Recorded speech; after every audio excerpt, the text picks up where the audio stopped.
জ্বলাই লৈছো আজি বহুত দিনৰ মূৰত তোমালৈ চিঠি লিখো বুলি। বাহিৰৰ উৰুঙা বতাহ জাকে মমডাল আহি কোবাইছেহি। চাওঁ খিৰিকীখন জপাই দিওঁ।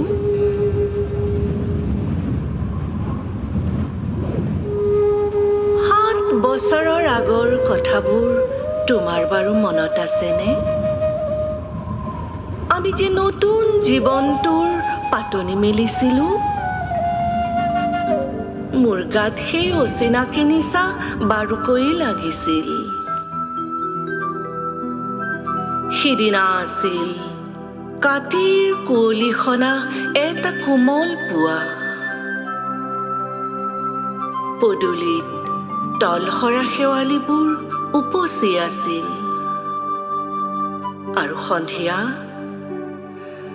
মই তোমালোকৰ ঘৰলৈ নকৈ আহিবৰ দিনা আকাশৰ মেঘৰ মোহনাত হালধীয়া যোনটো নাওখন হৈ আমাক যে ৰিঙিয়াই মাতিছিল তৰাৰ দেশলৈ।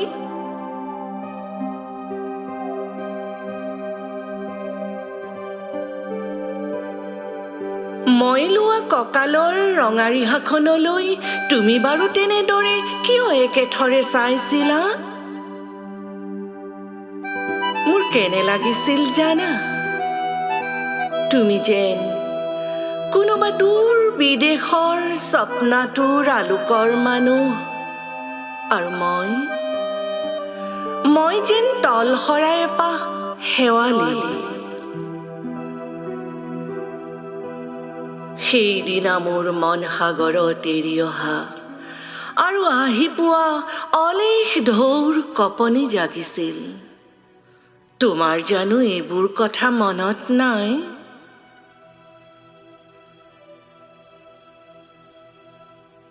আমাৰ দেউতাই যে চিঠিত লিখিছিল, আই তই নতুন ঘৰখনত হাঁহি মাতি থাকিবি। এইবোৰ 7 বছৰৰ আগৰ কথা।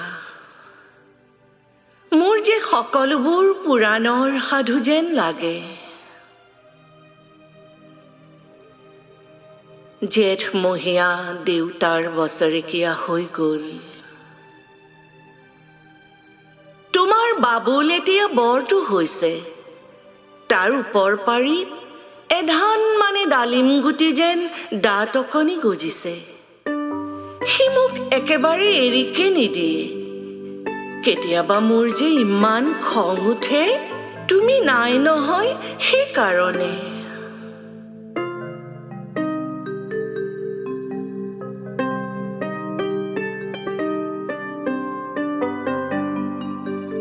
সি বাৰু মোৰ বগা সাজযোৰলৈ এনেদৰে তধা লাগি চাই থাকে কিয়? তাৰ উপজাৰে পৰা এইযোৰ কাপোৰ চিনাকি সেইকাৰণে নহয়। তোমাৰ বাবুল এতিয়া বৰটো হৈছে বুজিছা। আৰু ডাঙৰ হলে স্কুলত তাক নাম লগাই দিম। স্কুলত থকা সি সময়খিনি মোৰ যে বুকুখন তেনেই উদং হৈ থাকিব ভাই। আৰু কি লিখিম? বিশেষ একো নাই। মোৰে শপত, তুমি যিদিনা উলটি আহিবা মোক আগতীয়াকৈ জনাবা দেই। মই ভোগদৈদি ভটিয়াই গৈ বুঢ়ালুইতৰ বুকুৰ পৰা তোমাক ৰিঙিয়াই মাতিম।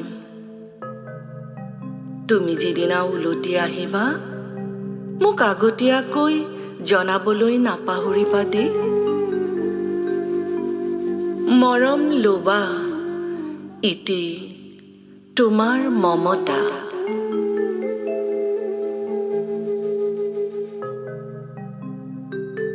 পুনঃ এইবাৰ বুজিছা, মাঘৰ বিহুৰ মেজিৰ জুইকুৰা বৰ ৰঙাকৈ জ্বলিছিল। আমাৰ আইতাৰ কলি ছাগলীজনীৰ 2টা পোৱালি জগিছে, এটা শুধ বগা আৰু আনটো পখৰা।